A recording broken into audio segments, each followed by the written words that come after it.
Voici le balado des Démons du midi. Retrouve-les en semaine dès midi au 96.9 ou en différé sur c'est-quoi.com. Déjà de vous lire, vos histoires sont quelque chose. 96.9.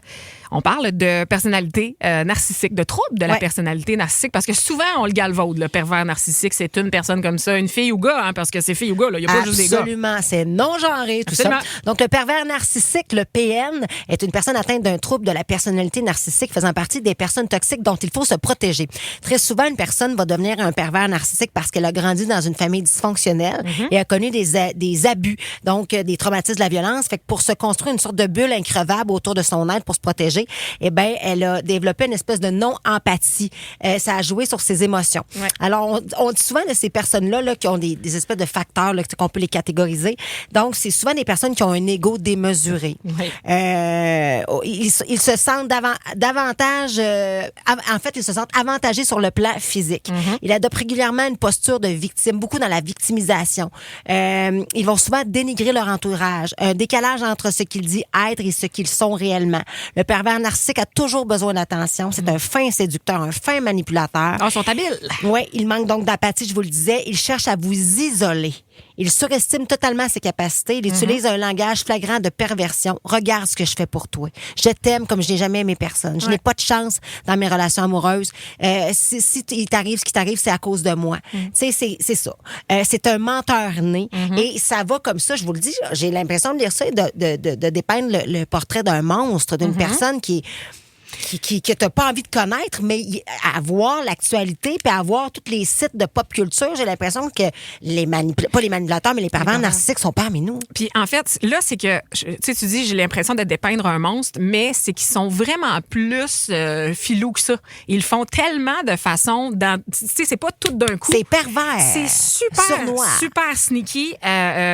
Tout ce que t'as dit, moi, je me reconnais là-dedans. En fait, ils te mettent toujours dans le doute que c'est de ta faute aussi. Besoin d'afficher ta réussite. Tout le temps. Leur réussite. Ben oui, absolument. Ils vont utiliser le sexe comme un arme de contrôle. Oui, absolument. Ça, c'est parce que je pourrais vous donner le site, là, mais les femmes perverses narcissiques sont un peu différentes des hommes pervers narcissiques. C'est hyper intéressant de voir comment les femmes vont utiliser leur perversion. De jouer avec ça. Versus les gars. Les gars, c'est plus dans le contrôle. Les femmes, c'est beaucoup plus juste... Ben, c'est aussi... Ça reste du contrôle à 100% dans le fond. Moi, on s'entend, moi, ça a duré juste 5 mois, OK? Parce que je m'en suis quand même réalisé assez rapidement, mais c'est un 5 mois de trop quand même. Mais moi, des phrases, là, j'en ai entendu, là. Si, disons que moi, je voulais exprimer quelque chose qui faisait pas mon affaire, la phrase qui me répondait, c'est « Ah... tu dois être dû pour ton rendez-vous avec le psy, hein? Ça doit être pour ça, hein? Fait que là, moi, je fais quoi? Ah, ben t'as raison, t'as peu, là, je suis un peu dans le doute. C'est toi le problème. Ouais. Mettons, t'étais pas capable de dire tes émotions. Non, puis en plus, ils le savaient, parce que ces gens-là sont très sournois, parce qu'au début, quand tu étais dans la phase de séduction, tu révèles beaucoup sur toi. Fait qu'ils prenaient ces infos-là, puis après, ils s'en servaient contre moi. Fait que de dire, mettons, ah, là, regarde, là, voyons donc, c'est que pourquoi ça te fâche ce que je viens de te dire? C'est une joke, c'est juste une blague. Tu dois comprendre ça, l'humour? Toi, tu travailles à la radio. C'est ça. Tu fais des shows, tu comprendre ça? Dénigrement. Oui. Aucune empathie. J'ai déjà entendu, ah, écoute, moi, tu devrais changer tes cheveux parce que là, tu as l'air plus vieille que moi. Quoi? Ouais, t'as l'air plus vieille que moi. Fait que qu'est-ce que je faisais? Moi, j'allais me faire des mèches. Là, petit cœur. Excuse-moi, t'as été combien de temps avec ce gars? 5 mois. Mais c'est un 5 mois intense. Mais oui. Puis ce qui m'a peut-être fait partir, c'est à la fin quand il disait, tu sais, pose-toi pas la question pourquoi on chicane, tu sais. Toutes tes relations passées, c'est un échec, là, on s'entend, Joanie? Toutes tes relations passées, fait que c'est ta faute, à un moment donné, c'est toi le dénominateur de tout ça. Puis là, tu fais comment? C'est vrai. Et puis ce qui est fou, c'est que souvent, ils se servent de confidences, de moments de vulnérabilité pour aller attaquer sa victime. Donc, toi, en l'occurrence, ou la personne avec qui on est en relation. Ça peut être un partenaire de vie, ça peut être un frère, une soeur, un père, une mère. Il y a des mères perverses narcissiques avec leurs propres enfants. Oui. Oh oui, c'est capoté, là. Oh oui, ça peut être même un ami. Ça aussi, ça m'est déjà arrivé. Mais juste vous dire, en 2023, j'avais écrit dans le L Québec, là, si vous voulez aller googler, petit guide pour quitter un manipulateur. Ah, wow! Fait que si jamais ça peut vous aider. Ben, mon Dieu, tu peux-tu nous sortir 3-4 lignes avant de la fin de l'émission? Ah, ben je peux faire ça. Ben, ça serait extraordinaire. Si tu le fais pas, c'est parce que tu m'aimes pas vraiment. Tu parais plus vieille avec tes cheveux. On veut entendre vos histoires. Peut-être que vous êtes dans ce genre de situation présentement. Ben, on veut entendre votre version des faits. Hey, imagine si un pervers narcissique qui est reconnu, qui va chercher de l'aide, oserait nous parler? Ben, j'aimerais ça, parce que c'est ça ma question. Puis on profitera peut-être du fait tantôt d'avoir un coach de vie avec nous, justement, pour en parler. Mon Dieu, rappelle-moi son prénom. Marc Marc Dumaine, exactement. Mon Dieu, j'avais Marc Dumaine dans la tête. Marc Dumaine, pour lui poser la question, est-ce qu'on peut se sortir de ça quand on le sait qu'on l'est, puis on veut plus l'aide, parce que c'est le résultat aussi de quelque chose qu'on a vécu. Ouais. Hein, on le sait, là, on l'a compris tantôt. Est-ce qu'on peut arrêter d'être pervers narcissique? On veut vous parler. Les démons du midi. 96.9, c'est quoi? Gros sujet, gros mercredi. On parle de troubles de la personnalité narcissique. Il y a Jenny qui nous a texté, Kim, qui dit: quel sujet? Je suis intervenante. Malheureusement, je ne peux pas vous écouter parce que pour le restant de l'émission, je suis en intervention. Jenny, il n'y en a pas de problème. Ça va être disponible via l'application Cogeco. Ben oui, mon Dieu, on a le podcast. On peut réécouter ça. Tous les segments, si vous voulez ça. Donc, c'est quoi.com ou l'application, on le mentionnait. Ouais. Beaucoup de textos, ça fait réagir énormément. On le savait. Là, Julie qui nous écrit: salut les démons. Le père de ma fille, elle laisse solidement. Ça fait 10 ans que je suis partie d'avec lui et il me fait encore sentir comme la merde. C'est jamais de sa faute. Et là, il a commencé à dénigrer même notre fille. Il joue dans la tête de tout le monde. Et pour les gens, là, ce sera toujours le meilleur papa du monde. Il me donnait des ordres. Assis-toi devant la télé, fais-moi une fellation, manipulateur, tu me fais mettre en doute. Elle dit: c'est capoté. Je commence à m'en remettre. Marie, là, 10 ans, avec un pervers narcissique qui lui demandait: toi, depuis quand tu as une opinion? Hein? Depuis quand que tu as une opinion? Ouais, mais je t'ai trompé, mais je dois gérer le choc de ta mère qui est décédée. Pardon? Ah, c'est ça. Tu trouveras jamais quelqu'un qui va t'aimer avec la shape que tu as maintenant. Hey. Épouvantable. Il y a quelqu'un, je n'aimerais pas le prénom, c'est un gars, il nous écrit, il dit: hey, vous venez de nommer des comportements de ma blonde.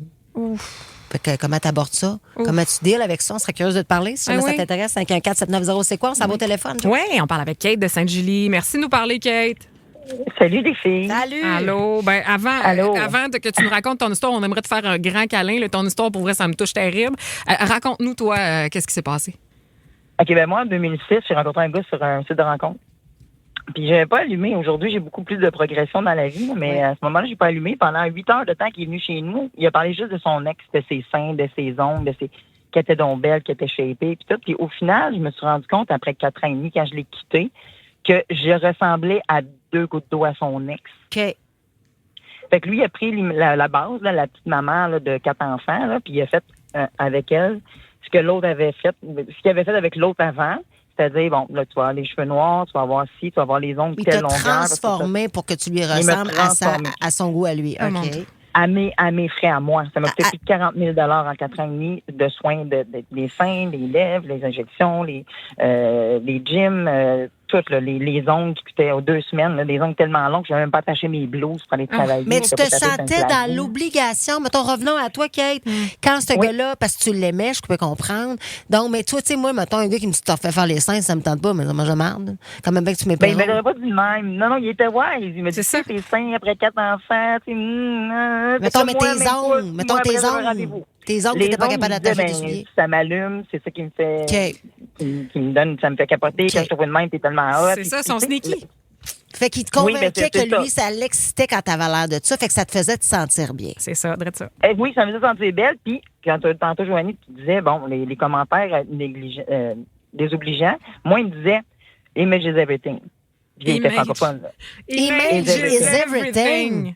Mais le gars, là, c'est Napoléon. Mais aujourd'hui, j'en ris parce qu'il était plus petit que moi. Ah, ben il c'est disait ça. pour des talons hauts, c'est sexy. Fait que quand j'en portais, il me faisait mettre des souliers plats parce que j'étais trop grande. Hey, c'est mais drôle. on avait la même grandeur, tu sais. Puis, ouais, je sais, il m'avait dit à un moment donné. Puis ça m'a marqué, là. Ça fait, depuis 2010, je l'ai sacré là. En 2010, le 31 décembre, pendant qu'on était dans une chambre d'hôtel, j'ai foutu le camp. Je suis partie, je suis jamais revenue. Mais le gars, il me disait: tu vois, quand tu fermes ta gueule, ça va bien. Fait que là, quand je voulais exprimer quelque chose, il me disait.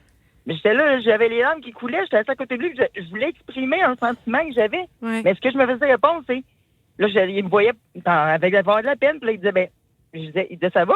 Là, je disais: tu veux pas le savoir? Il disait: c'est ça, tu vois, quand tu fermes ta gueule, ça va bien, on chicane pas. Hey, mais c'est complètement débile. C'est fou, t'as pas le droit de t'exprimer. Non, t'as pas le droit de Je t'exprimer. me trompais avec des danseuses, puis je comprenais plus rien, moi, là. Moi, je trouvais des affaires, là, j'ai jamais fouillé dans aucun téléphone de ma vie, à part lui, à la fin. Ben oui. Puis je suis tombée dans il y a eu un appel pendant qu'on était au restaurant, puis lui était pompier. Chef, tout ça, aux opérations, puis ça, fait qu'il était, c'est ça, il y avait un gros titre, mais c'était une petite personne. Oui, complètement. Mais tu vois que la ballonne a dégonflé, hein, quand on n'a plus le regard amoureux sur ces gens-là, comme là, c'est des minables. Quand on sort de ça. Merde. Ah, ben on est content que oui. Ben moi je salue ton témoignage et j'espère que ça en aidera d'autres. Ouais. Parce qu'effectivement, on pense que des fois que c'est la fin du monde si on quitte ces gens-là. Et au contraire, on se retrouve et c'est le début de votre propre vie. Hey, félicitations, merci, Kate. Merci les filles. Bonne journée. Quoi? Il y a Kim, on voulait parler avec un homme? Ben, on va le faire avec Michel dans les prochaines minutes. Il a été 13 ans avec une fille qui avait un problème, un trouble de la personnalité narcissique. Il y en a long à dire. Il y en a sur le cœur. Les démons du midi. 96.9, c'est quoi? On vous ferait tous des câlins. 96.9, 96.9. On parle de personnalité narcissique. Un petit coucou à Sophie qui nous a texté qui dit « Moi, j'ai été 26 ans avec un pervers narcissique. On s'en aperçoit pas. C'est une normalité avec le temps de se faire dire quoi ne pas porter ou ne pas aller dans un 5 à 7 avec les collègues. Me faire dire tu dois me tromper, t'as perdu du poids. » C'est épouvantable. On reçoit aussi beaucoup de messages et je veux continuer à vous le dire parce que c'est important de le faire. Messagerie texte 96.9, 96.9. Si vous êtes dans une situation présentement où vous sentez qu'il y a de la violence conjugale, homme ou femme, parce qu'il y a des hommes qui se font battre aussi, je vous le confirme, ça arrive. Oui. Si vous sentez présentement que vous êtes dans une situation de violence, peu importe, avec un pervers, une perverse, vous avez besoin d'aide, sosviolenceconjugale.ca sont là pour vous aider. Si vous n'êtes pas capable, textez-nous 96.9, 96.9. On pourra pas, on peut pas appeler la police pour vous autres, mais si vous avez besoin d'une oreille attentive, on est là. On est là parce que là, ça arrive présentement, puis je veux qu'on prenne soin de nos auditeurs et auditrices, puis je pense que c'est un sujet qui fait shaker bien des affaires aujourd'hui. On le disait un petit peu plus tôt, c'est autant gars que filles, pas juste des gars qui sont pervers narcissiques, et on est très, très contente de parler avec Michel. Allô, Michel? Allô? Allô? T'es 13 ans, toi, avec une personne 14 comme ça. ans. 14 ans. OK, on t'écoute. Oui. C'est ça, je l'ai rencontré dans le cadre du travail. OK. Elle me racontait un peu sa vie. Je trouvais qu'elle faisait piquer un peu. Donc, je l'avais pris sur mon aile, puis on s'est mis à sortir ensemble. On a fait un beau grand garçon ensemble. Mais pour elle, j'étais toujours un homme violent envers elle. Si elle me parlait, c'est parce qu'elle, avec sa maladie TPL, elle était jamais heureuse, il n'y avait jamais rien de sa faute. Tout était sur la faute des autres. En dernier, c'était tout sur ma faute à moi. J'endurais, puis je le réalisais pas. Je l'ai réalisé suite à son décès, qui était perverse narcissique. Okay. Elle est décédée d'une crise cardiaque. Donc, à un moment donné, j'ai été sur un groupe Facebook qui parlait des pervers narcissiques, puis je regardais tous les témoignages. Je me suis reconnu à 200% là-dedans. Elle essayait de me faire passer pour un violent auprès de tout le monde. Même mes propres amis, elle disait que j'étais violent avec elle. Oui, pourtant, j'ai jamais levé le ton contre elle. Je l'ai jamais fessé. J'ai absolument rien. Au contraire, je faisais tout pour la gâter. Mais ça a l'air que c'était pas suffisant. J'imagine qu'il y en a des auditeurs qui doivent se poser qu'est-ce que ce gars-là il a fait 14 ans de temps avec cette femme-là. Ouais. C'est tout simplement qu'on s'en rend pas compte. Puis on essaye d'être un sauveur. Oui, oui, oui. Ben oui, Donc, on entend que tu es rempli de bienveillance puis d'amour. Tu avais des sentiments vers cette femme-là et elle a réussi à t'affaiblir parce que c'est ce qu'ils font, les pervers narcissiques. Ils nous font douter de nous-mêmes. Tout le temps. Fait qu'on devient finalement, je le disais tantôt hors d'onde, l'ombre de nous-mêmes. Puis ça, c'est difficile parce qu'après ça, tu n'es plus capable de te retrouver. Et même si ton entourage te dit « Hey, qu'est-ce qui se passe? Ça va-tu? » Tu t'en rends pas compte. Ils ont cette façon sournoise, manipulatrice. Ils sont forts, sont capables. Fait que je vous le dis, là, si vous sentez que vous êtes dans cette relation-là, ce n'est pas normal. Non, ce n'est pas normal. Il faut se tenir loin de ces gens-là. Puis j'ai même été faire une thérapie contre la violence conjugale. Imagine, si je ne connaissais pas du tout. Mais... là, je la voyais à téléphoner SOS violence conjugale devant moi. Là, elle disait que j'étais violent avec elle. Je la laissais aller pour pas qu'elle dise que je puisse la contrôler. Pauvre petit, c'est terrible. Elle rencontrait une intervenante du CLSC C'était la même chose. Ils sont menteurs. Ils sont capables de s'inventer une vie et ils y croient. C'est ça le pire. Ils sont... Écoutez, puis moi, il faut que je fasse attention à ce que je vais dire parce que je t'émotive. Là. Écoute, mais il y en a. Puis les femmes, tu l'as dit, elles utilisent ce pouvoir-là. Malheureusement, les hommes sont plus forts que les femmes. Fait qu'ils vont souvent jouer là-dessus. Je me suis fait battre, il m'a accroché, puis ils vont faire des fausses plaintes à la police, puis ça peut se tourner vers une personne qui peut perdre toute sa vie. Faites attention. Puis soyons pas trop, des fois, dans le jugement de ce qu'on entend par rapport à certaines situations de violence des hommes envers les femmes. Ça se peut, ça existe, on le sait. Oui. Mais il faut faire attention. Regarde, t'en es une victime, toi, présentement. Là. T'as jamais levé la main sur ta blonde, t'as jamais levé le ton. Imagine. Je l'ai été victime. Ben, je l'accepte, je te crois. Michel, merci tellement pour vrai pour tout ça. Là, je pense que ça va en aider beaucoup ce midi. Oui. Alors, on te fait un gros câlin. Merci, Michel. Oui, mais juste avant de terminer, honnêtement, quand elle est décédée, j'en ai pleuré pendant 6 mois de temps. Oui. Parce que j'avais pas eu l'occasion de pouvoir lui dire. Oui, je comprends. Oui. Je comprends. Mais c'est quoi, parle-y? Attends. Oh, oui, attends, d'où elle est. Merci beaucoup, t'es bien Michel. fin. Anonyme, quelqu'un nous dit « Je suis avec un pervers narcissique depuis 7 ans. J'y tiens tête. J'ai changé ma façon de gérer les situations. Je me mets en premier et je focus sur mes enfants et moi. » Fait que, est-ce que c'est possible d'être en relation malgré tout? De ce que je comprends de cette personne, la réponse est oui. Écoute, je le redis, là, on me posait la question, mais si vous allez sur le L Québec, petit guide pour quitter un manipulateur, je l'ai écrit en 2023, mais je pense que c'est encore d'actualité. C'était très libérateur d'avoir écrit ça dans le temps. T'aimes les démons? Tu vas sûrement aimer le balado de Debout les comiques, une autre production originale du 96.9, disponible sur c'est-quoi.com.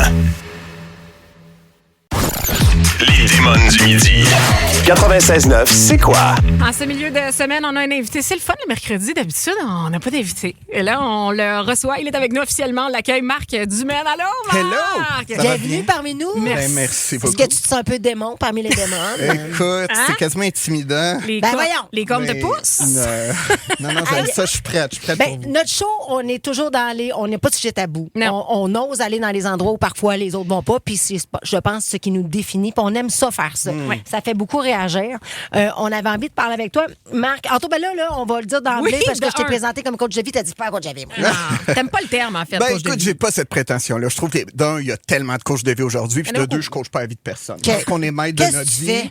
J'ai un MBA, donc à la base, j'ai parfait. Qu'est-ce qui fait qu'on est fucké de même dans la vie? Moi, j'étais fucké, j'étais un ancien toxicomane, 3 overdoses, puis le monde disait « T'as tout pour être heureux », puis ça me frustrait. Je disais « Mais oui, mais moi, je m'aime pas. Puis j'ai investigué le cerveau humain. Qu'est-ce qui fait la gestion d'émotions? C'est quoi notre ego? Le sabotage? J'en ai fait une profession. Fait comment un joueur de hockey va gérer l'anxiété? Comment que l'artiste, à un moment donné, derrière le personnage public, ben il sabote? Puis pourquoi que je consomme autant de vin? Puis ça fait 13 ans que je fais ça. Mais tu fais ça en consultation à travers des livres. Je fais des conférences. Des conférences aussi. C'est ça, dans des entreprises. T'es sur TikTok, t'es sur Instagram, t'es Faut partout. intéressant. Aussi pour moi en ligne.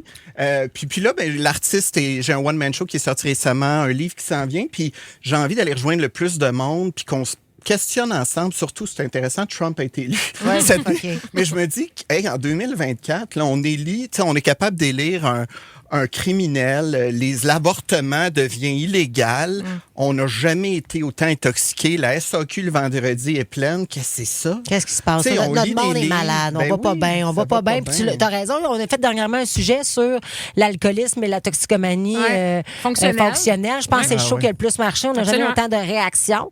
Fait qu'on t'as raison. On a mal à la... Puis même l'élection de Trump, c'est drôle, j'en parlais un matin avec mon père. Je disais, je sais pas pourquoi, je me sens en dépression. C'est pas pour moi, pour ma fille. C'est anxiogène parce qu'on ça va avoir des répercussions. Ça en dit long sur c'est qui notre planète, avec qui est-ce qu'on côtoie. T'sais. Bref, beaucoup de merci en fait d'être là puis de répondre aux besoins de plusieurs personnes dans le besoin. Puis en passant, bravo pour les pervers narcissiques tantôt. Ouais, t'aimais ça. J'en ai des clientes qui viennent puis c'est fuckant là parce que même là aussi, tu côtoies du monde puis tu idéalises du monde puis finalement tu te rends compte que c'est pas ce que tu penses. Fait que tu sais, je pense qu'aujourd'hui on va parler d'un sujet peut-être tabou, mais au-delà de ça, l'humain, qu'est-ce qui fait qu'on prend certaines décisions? Puis c'est-tu correct, pas correct? Puis on est qui pour juger? Complètement. C'est plus ça aussi. Complètement. Moi, je te dirais que c'est ma façon de vivre dans la vie. C'est qui... Et depuis que je suis petite, et j'écoute, je pense, j'avais 4-5 ans, puis j'avais déjà ce raisonnement-là de façon claire. C'est qui, eux autres, qui peuvent décider de mes choix? Puis même par rapport à mes parents, je m'en fous de vous autres si vous me jugez dans ce que je fais. À un moment donné, j'habiterai plus avec vous autres. Je leur disais ça. Fait qu'imagine. Fait que moi, tu clin de l'autre bord de ces réseaux sociaux qui s'adressent à moi et qui m'aiment pas. Tu m'en mon chum. Tu comprends? Je me suis toujours foutu de ça. Ça t'a jamais affecté? Ben, pas tant?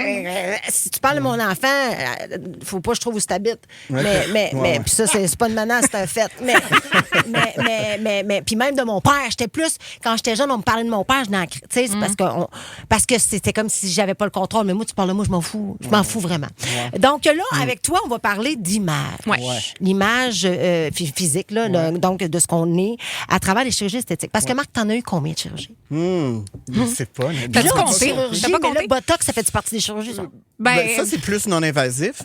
Mais en passant, c'est intéressant parce qu'on m'a confronté. Tu sais, moi, justement, les dernières années, on m'a beaucoup jugé là-dessus. Là, ça ressortait. Tu sais, j'ai combien d'élités de monde. Ah oui, hein? Puis, la dernière année, j'ai été voir un médecin à Station L, un docteur Ali. Je le nomme parce que je l'adore. Vas-y.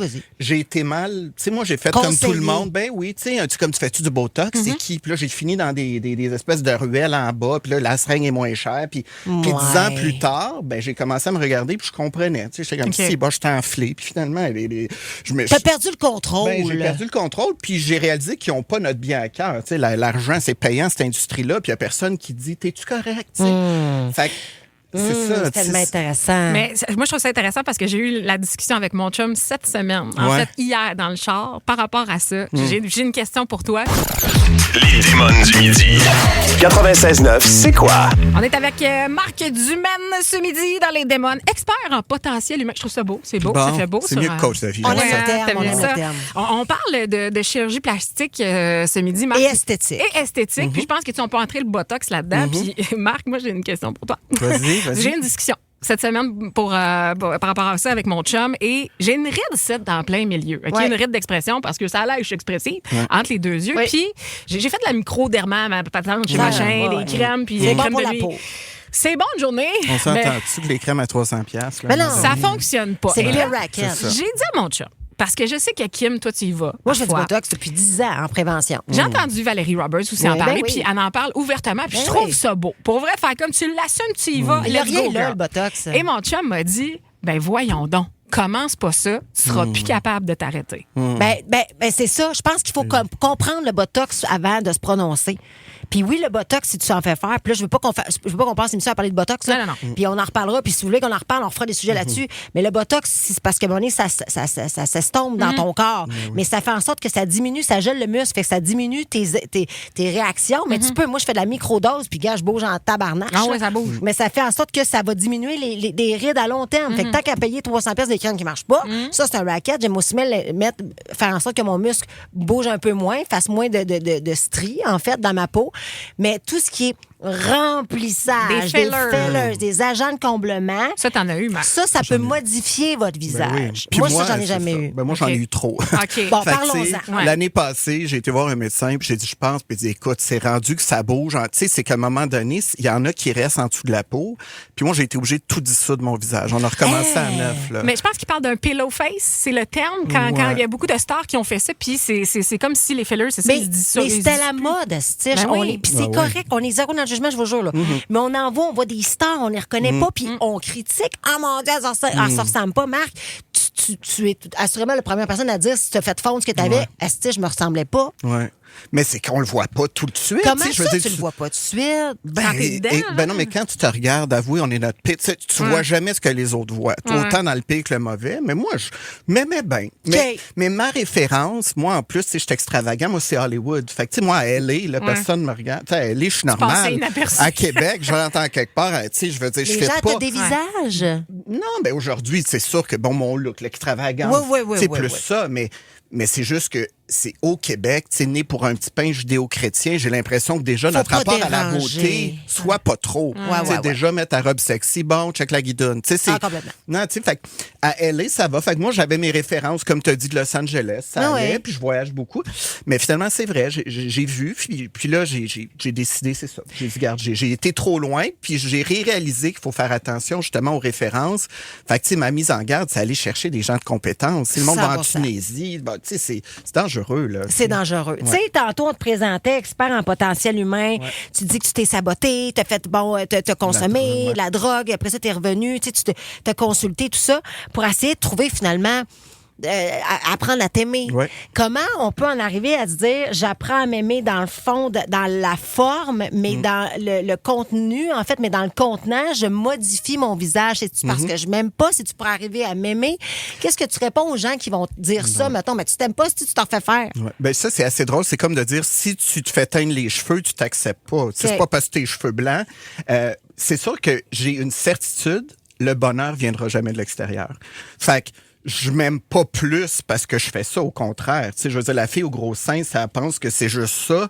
Faut que tu fasses une démarche intérieure. Okay. Ça, c'est la base. Tu sais, si tu penses que la journée que tu vas sortir de la chirurgie, tu vas t'aimer plus, c'est la pire mensonge. Parce qu'il y a quelque chose de plus profond. Le reste, après, ce que tu fais avec ton corps t'appartient. Tu sais, si tu te sens mieux, là, parce que justement, t'as un petit ventre de grossesse puis que tu veux une lipo, ben c'est ton choix. 100%. Qui sommes-nous pour juger de ça? T'sais? As-tu l'impression qu'il y a plus d'hommes que de femmes, de plus en plus d'hommes qui font ça, déjà? Ben oui, je suis content qu'on en parle, parce que c'est tabou, tu sais, mais il y en a, les joueurs de hockey, puis le mari de la femme vient faire, puis on peut-tu démocratiser? C'est comme il n'y a pas de honte. Oui, je comprends. Je veux dire, moi, je sais pas, faire line-up à SAQ, m'autodétruire avec du vin, je suis en train de prendre soin de mon corps, de ma beauté, ben mais c'est-tu de prendre soin de son corps puis de sa beauté? De son corps que de se faire injecter. Je sais pas, on jase. Ben, c'est questionnable. Okay. Mais encore là, le vin, c'est-tu t'autodétruire ou tu peux aimer ça? C'est bon, ben, plus que l'autre, je comprends. À chacun, tu vas faire les deux. Voix. Ben oui. Parce que moi, je vais faire du bottom parce que je bois. Parce que là, présentement, je suis juste sur le vin. Justement, on a des questions du public. Marc, tu restes avec nous autres. Juste à rappeler, Marc, qui est expert en potentiel humain. C'est le terme et on aime ça comme ça. Fan de C'est quoi? Écoute le balado du retour des canettes sur c'est-quoi.com ou toute autre plateforme de balado. Tout le monde le demande. C'est qui votre invité de ce midi? C'est Marc Dumaine, qui est expert en potentiel humain. Si vous l'avez manqué, on parlait de chirurgie plastique, la version masculine. Fallait réentendre tout ça via l'application Cogeco. Là, on a une question, Marc, c'est pour toi, du public, de Valérie de Granby. Avec tout ce que tu as dit dans les derniers micros, Marc, est-ce que maintenant, en 2024, tu te trouves beau encore quand tu te regardes aujourd'hui? Ah, bonne question, ça. Ben, je me trouve plus beau que de toute ma vie parce que je suis un être assumé. Je suis un être heureux et je me définis pas par mon âge ou mes rides, je me définis par la personne que je suis devenue. Tu sais, pour moi, la beauté va beaucoup plus grand que ça. Moi, j'aime. Tu sais, j'ai écouté une fois quelqu'un qui a dit plutôt que chercher l'amour, on devrait chercher la beauté, parce que quand tu vois la beauté dans l'iris de ton enfant, quand tu vois la beauté d'un coucher de soleil, t'es tout de suite dans l'amour. Puis moi, la beauté m'émeut. Puis la beauté, ben c'est relatif à tout le monde. Oui, ça, exact. Moi, j'ai fait des stéroïdes à 25 ans, puis j'étais tellement pompé, puis mais c'était ça le but d'avoir le regard des autres? Ben oui. C'est ça, parce que c'est souvent ça. Donc, on cherche l'amour. C'est sûr. À travers le fait de vouloir être beau. Exact. Mais aujourd'hui, je ne cherche plus. Parce qu'aujourd'hui, l'important, c'est moi, quand je me lève, bring it on. Là. Tu sais, je m'arrange. Puis après, si tu n'aimes pas ça, c'est correct. Puis je suis pas pour. Tu trouves ça beau, terrible, tu assumes. C'est magnifique. Là. C'est tellement correct. Est-ce que dans le fond, c'est parce que parfois, on a peur de vieillir qu'on va. Puis je me pose la question, ou c'est pour faire ressembler à tout le monde. Ou comme toi, tes raisons pour toi, tu le dis, c'est parce que tu veux ressembler à ce que toi, tu as envie d'être. Mais est-ce qu'il y a un peu de ça aussi? C'est-tu dans le but de repousser le vieillissement? Stopper le temps. Ben moi, j'aime vieillir. En fait, c'est juste que vieillir peut être aussi avec moins de rides. On n'a jamais été aussi beau. En fait, là, les femmes de 40 ans, dans le temps de ma grand-mère, on va te dire, elles avaient l'air de des grand-mères. Ben c'est ça. On a 40 ans. Moi, j'ai 45 ans dans ma tête. C'était des vieux pépins. Puis aujourd'hui, on sort d'un bar. C'est comme tout du bon. T'es en amour? Non. Non? Est-ce que c'est dur de rencontrer? Ouais. Oui, pourquoi? Ben parce que je me connais plus, parce que tu vas parler de pervers narcissique, c'est juste qu'à un moment donné, je suis plus un quêteux d'amour. Fait que moi, pour être en amour, faut que ça m'amène en quelque part. Okay. J'ai l'impression que c'est ça, tu sais, c'est encore là, on magasine l'amour. Tu sais, aujourd'hui, moi, la beauté, c'est pas pour plaire à l'autre. Fait que j'ai pas fait ça pour me pogner quelqu'un. Je comprends. C'est bon, c'est parfait. Là, je comprends. Va falloir te réinviter, Marc. Ben, c'est ça le constat, parce que là, on n'a pas fini. Là, on te suit sur TikTok, Instagram. Yes, je sais que tu as des conférences aussi. Oui, absolument. Vas-y, si vous voulez m'écrire, non, mais vraiment, marcdumaine.com. J'ai une plateforme sur Patreon. Bref, écrivez-moi si vous avez des questions. Puis le podcast, tout ça. Merci de l'invitation. Je trouve que c'est intéressant de démystifier les tabous. Oui. Tu reviendras. Next time. T'auras pas le choix, parfait. Juste rapidement, Cynthia, j'ai écouté un TikTok de ce Marc et j'ai adoré l'humain qu'il est et j'ai remarqué même à la radio sa belle personnalité. C'est magnifique comment il parle. Voilà. Ah ben, merci beaucoup. Arrêtez-moi ça. Les démons du midi. 96.9, c'est quoi?